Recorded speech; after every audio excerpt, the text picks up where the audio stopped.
All right, back on the Young Turks. Look, you guys are going to be all relieved to find out that Obama is on the warpath, okay? He's going to war. So is Biden. They're attacking at the same time. They've got one common foe. They're coming. Tell Randy Gonzalez. They're coming after their own voters.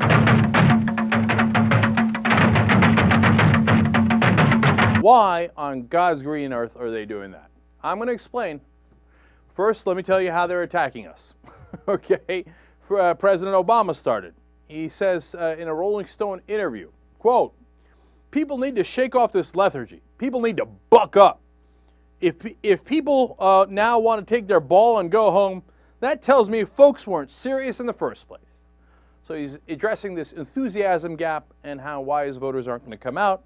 And he says that we weren't very serious in the first place. I mean, think about what that tells you about the mindset of the president. The president thinks, oh, my voters, they don't pay any attention. You know, they're dumb. And they just look and they go, oh, what? Oh, did Obama do everything? Oh, he didn't do everything. Oh, there's still no peace in the Middle East. Okay, forget it. I'm going to go home. No, we're paying a lot of attention. We saw that drug deal you made that was identical to Bush's. We saw that financial reform got gutted.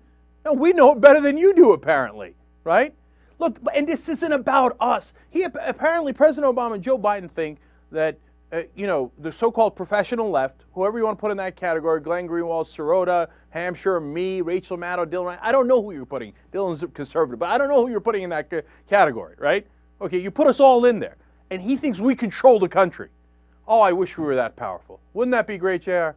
I come out here and I'm like, all right, country, now you will be progressive, okay? No, we just ran the poll for you, the AP poll. By a 2-to-1 margin, Americans think that Obama didn't do enough of health care reform. Not that he did too much health care reform. We didn't do a mind meld with those people. We're the messengers. We're just trying to let you know people are dissatisfied. You don't like that message, so you come out and blame us. And now but it's worse than us. Say that we're part of the professional left and we had it coming. Who cares, right?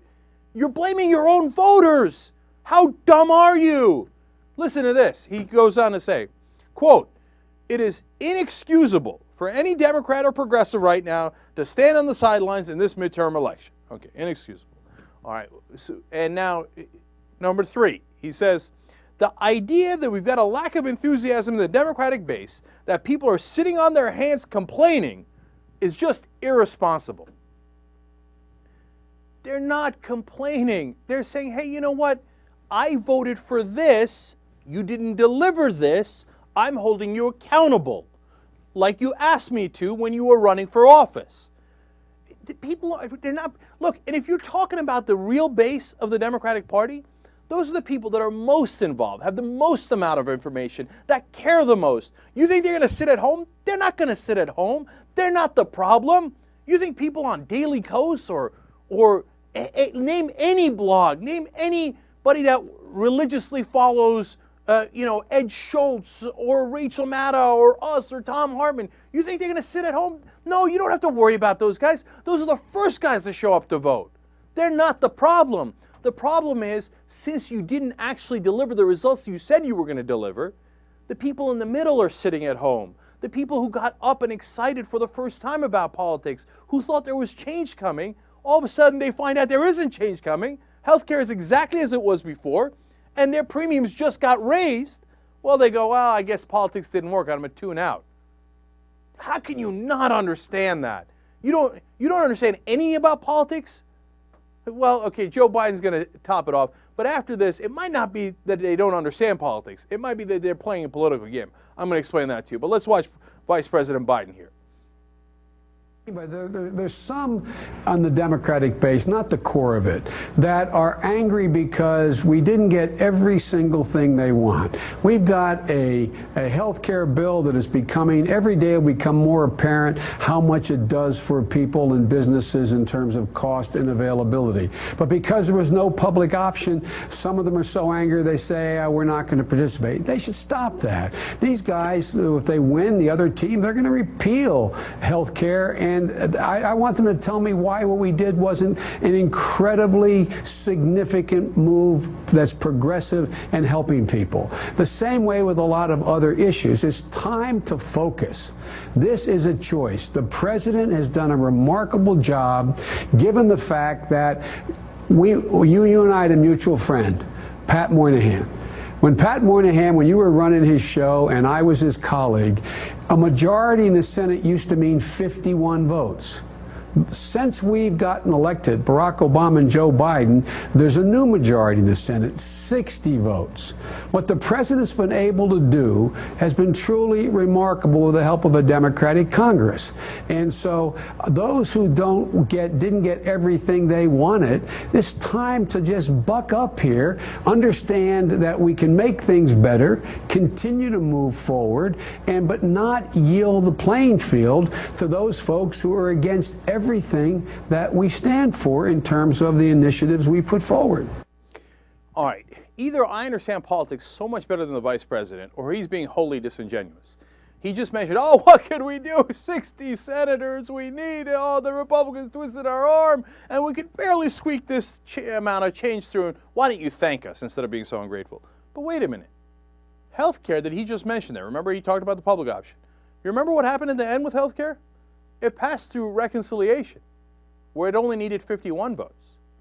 They told us all along they couldn't do the public option because it needed 60 votes.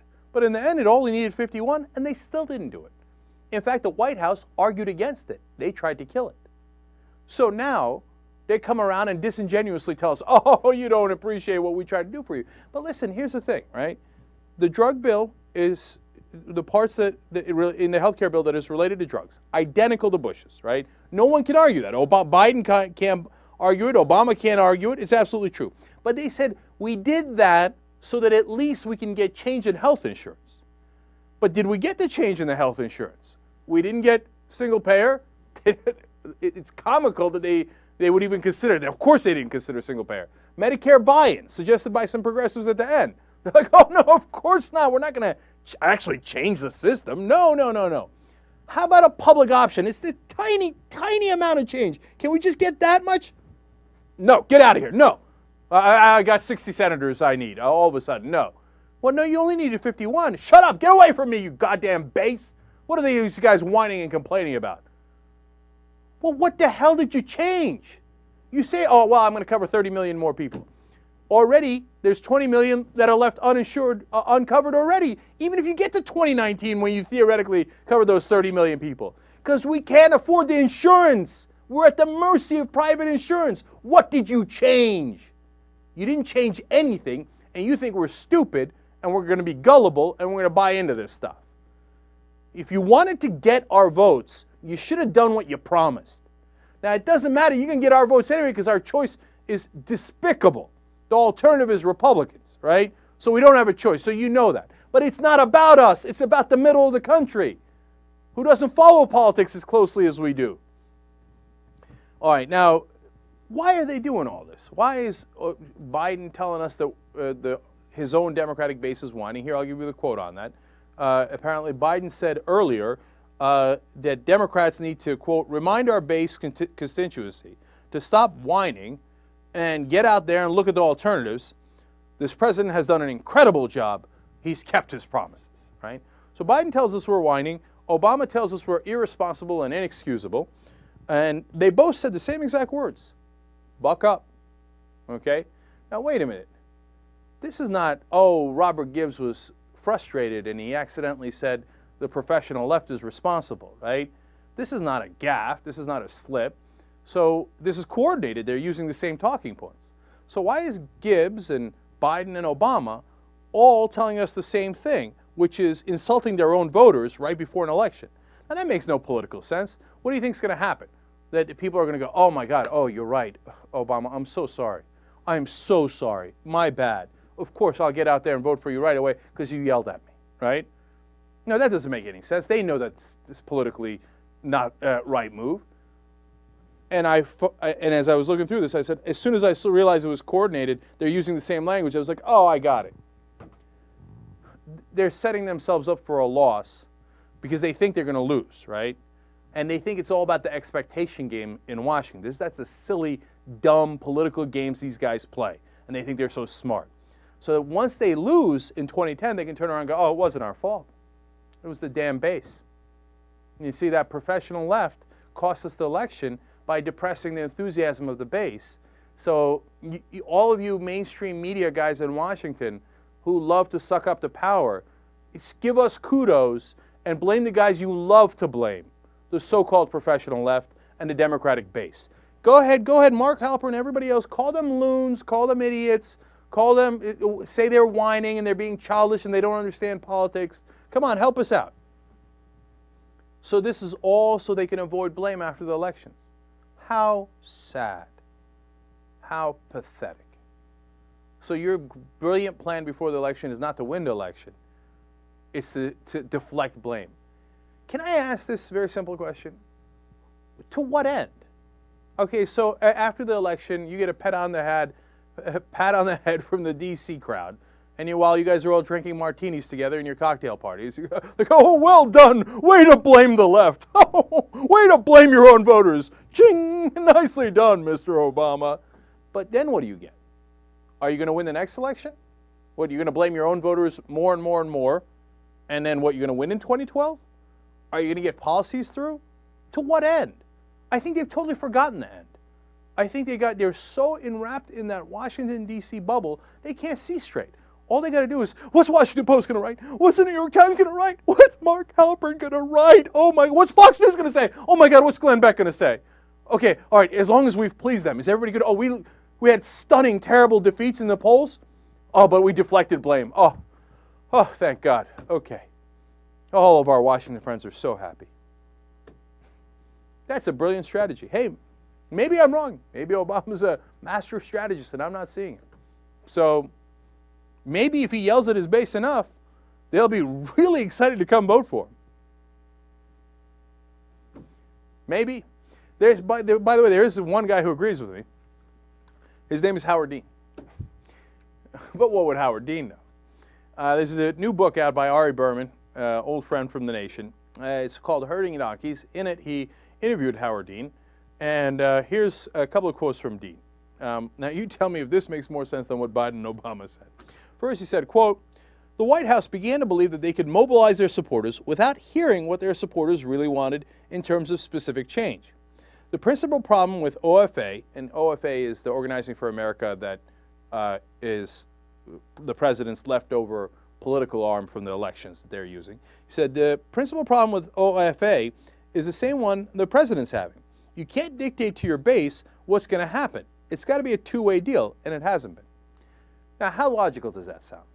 I mean, basically, the president's doing what the Republicans do. Oh, we did a website, and it turns out the #1 priority is don't offshore our jobs, so we're going to offshore your jobs. And then they're surprised when their base doesn't like them, right? So Howard Dean says, hey, look, if they say they want the public option, maybe they're right. Maybe it would really help to introduce competition into this system. Maybe it would be great to have an alternative other than just private health insurance. Did you ever consider for once that they might be right and not loons? No, you were too smart for them. Rahm Emanuel had it all figured out, and so you were going to tell the base what they should be happy with, and if they're not happy with it, then you're going to tell them to stop complaining. Now, what strategy sounds better? Obama and Rahm Emanuel's strategy or Howard Dean's strategy? All right, here's another quote from Howard Dean. He said, "I'm not looking to pick another fight with Rahm Emanuel, but the contempt with which he held the progressive wing of the party was devastating and incredibly demoralizing. That's basically saying to your own people, you got us here, now F you." That's only 100% correct. And understand, Howard Dean had these quotes, it's in a book, well before what happened today. This isn't in response to today. But as you see it here, you think, my God, that's exactly what happened, right? Howard Dean is right again, and hence Washington despises him.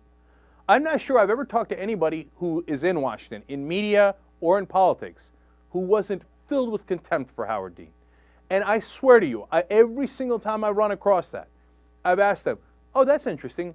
So what's so crazy about Howard Dean? Because I always think maybe I'm missing something. Sometimes people know things internally that I don't know, and that might be really important or relevant.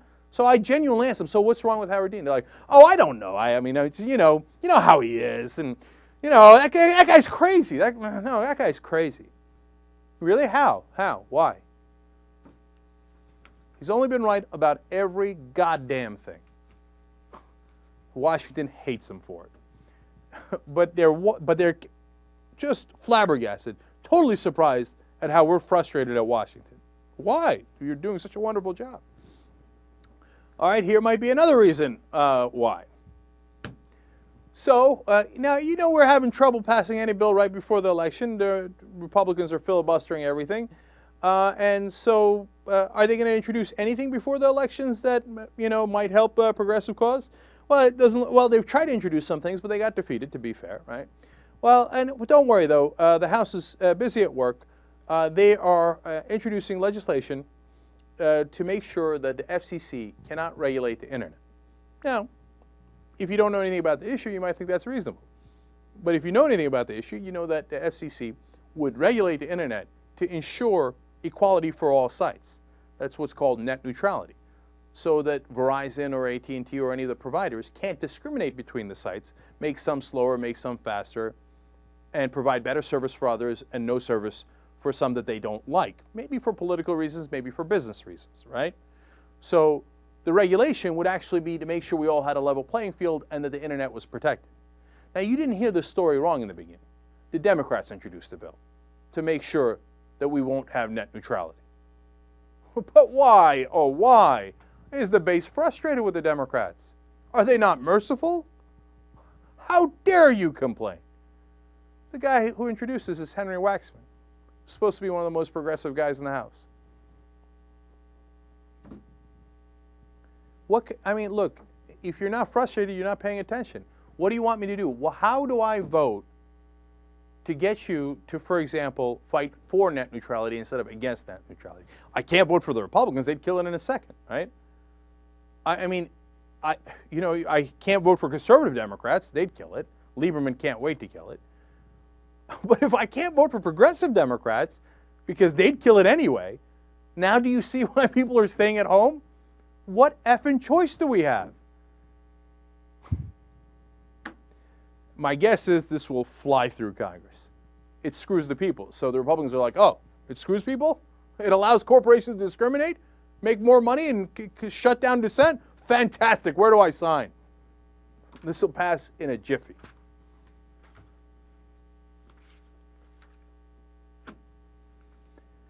Young Turks. Payback! Payback! That is! Payback! Again! I'm mad! Get down with my... All right, back on the Young Turks. Look, I left you in the last segment with the question of who the hell do we vote for, right? Because even if guys like Henry Waxman are introducing a bill that would kill net neutrality, what are we doing here? How do we get anybody in office that'll do what we want them to? So there's tremendous frustration with politicians who won't do what they said they're going to do. I get that 100%. At the same time, we're left with no alternative because the alternative is the Republican Party, wholly owned subsidiary of multinational corporations and the richest people in America. So now, look, we don't live in an ideal world. I wish we did, but we don't. And we almost always have to choose between the lesser of two evils. But that doesn't mean you shouldn't go out and vote. You absolutely positively should vote because the other option is more evil. Now, it means you fight harder the next time around in primaries to make sure we get good options, right? But the reality is there's 4 different kinds of Democrats, if you ask me. And I'll tell you what it makes sense to vote for and what it doesn't, okay? There is one category that I wouldn't vote for under any circumstances. So it's not like I say, oh, vote for a Democrat blindly. Hell no.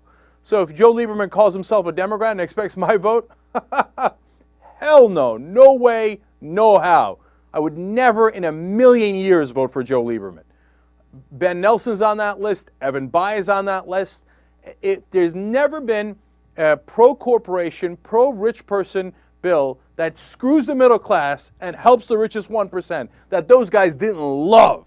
They're not getting my vote under any circumstances. Now, luckily, Lieberman will be destroyed in the next election. Evan Bayh is already retiring, so he can go make millions from his friends in lobbying circles. Ben Nelson's still in there, right? But you should primary him the next opportunity you get. No question about it, okay? Now, that's the first group. And so you do primaries, but you know what? In a general election, you go vote anyway. Write in Alan Grayson. I don't care. Write in Russ Feingold. Write in J.R. Jackson. But you should always vote, because if you don't vote, that means you don't give a damn and you don't have any right to complain about what the results were, okay? Now, number two, is the great mass of the Democratic Party. Guys who I disagree with all the time, guys that drive me crazy, that we talk about here, some who richly deserve primaries, primary opponents so we can get real progressives in there. But are they better than the Republican alternative? Unquestionably. You vote for them now, you hold your nose. Hey, look, I wish democracy worked better, but it doesn't. That's your realistic choices. You go vote for them, and next time around, if you really think that they're worth fighting, you fight them in a Democratic primary, okay? That's 90% of the Democratic Party. But there is a third group. The third group is real progressives who've been fighting for you the whole time. Some of them are in tough districts. I often talk about Alan Grayson. He's in a district that was totally Republican before he came in. He's fighting for his life. And then you got Mary Jo Kilroy in Ohio. She's a strong progressive. They both just signed a letter saying no more tax cuts for the rich. Now, Washington conventional wisdom is, oh my God, it's before an election. You give tax cuts to the rich because the Republicans will yell at you. Well, Mary Jo Kilroy and Alan Grayson and Rahul Girhalva and others are saying, no, we're progressives. We think that would hurt us in an election, not help us. We would wish we could pass the tax cuts for everybody else and then beat up the Republicans because they only care about the rich. They're damn right. And if after all their struggles and their fights, the few that are out there, you don't support them during crunch time, well, you got nobody to blame but yourself. Because then you would be whining and complaining because these guys are for you. Now, look, I don't have the definitive list of those people. I tell you, I like Perriello in Virginia, of course, Grayson in Florida, etc., Kilroy in Ohio, etc. But Democracy for America, and we will provide the link for you. So check it under the video, check it on our website, theyoungturks.com. We already have a blog post about it. Okay, they do have a list of the toughest, strongest progressives. Now, I don't work for them, so I'm not sanctioning the whole list, and I don't know every position of every person on that list. But at least Democracy for America, which are real progressive fighters, started by Howard Dean, now led by Jim Dean, among others, Arshad Hassan, etc. Those guys fight. They're real progressives. They got a list. They're the guys. These are the guys that stood up for us. Especially if they're in tight races, you got to go stand up for them. Otherwise, what are you in politics for? Why do you care about politics? Go home, okay? They fight for you. You got to fight for them. Now, I said 4 categories. There is a 4th category, but there's only one person in that category. And his name is Russ Feingold. He's the Feingold standard, okay? There is no other politician I would trust blankly, okay? But if you said, hey, Cenk, there's a vote, you can't make it, what's the one politician you send to vote in your place? It would definitely be Russ Feingold. And not because he's strict party line, not at all. He often crosses the party line. Do you know that Russ Feingold crosses party lines more than everybody but 6 people in the Senate? He's among the top 6. So there are 94 other guys who are more partisan than Feingold. He's not partisan. He just votes based on principle. And nearly every time I agree with him. Because he looks at it and he says, look, the Democrats want me to vote for financial reform. But I think this financial reform is a joke. I'm not going to vote for it. He did it before. When Clinton proposed financial reform that deregulated, he was one of the 6 Democrats who said, no, I'm not going to vote for it. This is going to destroy our economy. He was right. So if a guy's been right all this time, and he's had the courage to act, he was the one senator who was 99-1 against the Patriot Act, or in favor of the Patriot Act. He was the one guy against it. Why? He said it takes away our civil liberties. He was right. This is the Feingold standard. And now he's down in his race in Wisconsin. He's down by about 7 points to a millionaire Republican who got all the advantages of government, including subsidies, but now wants to cut off all those advantages for anybody underneath him. And who wants to make sure that his number one priority is tax cuts for the rich, okay? Now, you got a real progressive fighter, the progressive fighter, against a millionaire Republican who wants to cut his own taxes. And if you sit on the sidelines, then Obama and everybody else in Washington is right. then you are whining and complaining and not doing anything about it. You got to get in there, you got to help Feingold, and you got to help the other tough progressives that Democracy for America put out there and they selected through hard work. I'm certainly not saying that because I like the Democratic Party. They're not my uncles. I attack them all the time. I hold them accountable because that's what my job is. I'm part of the press. I'm supposed to hold the government accountable. But when you have a vote and you have a choice, we have to make the right choice. And when it comes to volunteering or donating, you know what? Ron Johnson is way outspending Russ Feingold. All across the country, there are these conservative groups, a newspaper story out about it today, outspending Democratic groups, not the parties, but allied groups, outspending Democratic groups by 6-1 across the country. In 15 close House and Senate races in 15 states, I should say, the conservative groups have raised money from the billionaires, from the Koch brothers, literally, okay, that was in the story, among others. They go to the richest people in the country. Some of these front groups are only front groups for one person, okay? They set up a fake grassroots organization, and it's powered by millions from some of the richest people in the country, okay? They're outspending Democratic allies, progressives, 6-1. That's why they got some of these progressives on the ropes. So the guys who fought for us, you got to help them get up off the ropes. You got to fight back. This is the time to rally the troops. So check out the links, see what you can do, and my God, if you know anybody in Wisconsin. Tell your friends, tell your neighbors, tell Randy Gonzalez, I'm coming. We're all coming, man. This is the time to get people's back who had our back. Young Turks. Flashing lights. All right, back on TYT. I'm going to go to my lieutenants in the next couple of days, but I'm in the 800s. I want to throw out a couple here. Johnny Hayes, member number 890. Johnny Hayes is a cool name. Joined on August 14th of 2008. And member number 876 joined on August 5th of 2008. And his name is Alan Bliss. What a pleasant name. That's a great last name. Yeah, Alan Bliss. Okay. Go. I know we usually give a couple post-game teasers here, right? Yes. I haven't told you guys this at all today. Only told Dave. I had on my way into work, I had 30-minute run-in with the police. Uh-oh. 30 minutes? Yeah, we had to iron things out. And I was a part of something that was going on. Wow. All right. That's perfect. And the thing is, and at the end of it, I wonder if I would get involved again. That's the question. I guess that's the kicker to the whole thing. Would I get involved in what I was involved in again? Okay. Well, since I don't know the story, that tease worked perfectly. I want to fast forward to the postgame. Okay. So for members and for us, we get to find out what happened with JR's run-in with the Popo today in the postgame. All right. Now, there were rumors that Delonte West had slept with LeBron James' mom. There, of course, were teammates when LeBron was with the Cleveland Cavaliers. At first, we were dismissive of these rumors because they seemed so absurd and outlandish. And then, we had somebody come in and, say that they were this guy who was a basketball Hall of Famer, although he's got his own issues, said they were absolutely true according to his sources. That Calvin Murphy said that. Yeah, Calvin Murphy. But Calvin Murphy's got his own issues, right? Still, I was thinking he can't be. No, hold on. Calvin Murphy has more than just his issues. Can I please state what they are? Go. Okay. Calvin Murphy was accused of sexually abusing 5 of his 14 daughters, who were fathered with 9 different women, only one of whom he married. No, as I said, Calvin Murphy has his issues. So not a very credible source for saying, oh, it's definitely happening, right?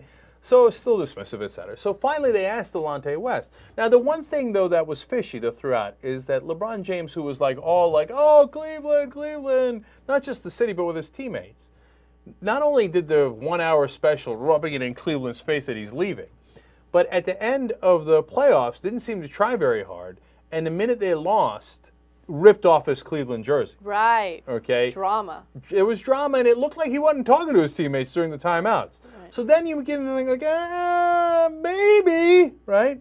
So finally they asked Delonte, and he had this quote as to whether he slept with Gloria James. Quote, "Not at all. I come from an era where you don't say nothing bad about someone's parent. So, not at all." And I thought, wait a minute. a total, in my opinion, admission. Yeah. That's such an admission. It's like, yeah, I slept with her, but I'm not going to talk about it because you don't say something bad about someone's mama. Right. What? So he's like, I mean, I don't know if he thought the sex was bad, so he didn't want to, insult her or anything. Sex? What are you talking about? Is that what? Man, that's crazy. That's crazy. Sex? Come on. Look, man, I'm engaged, so none of that. Think about that. That'll put me in trouble. And you know what? It did put Delonte in trouble. It put all of Cleveland in trouble.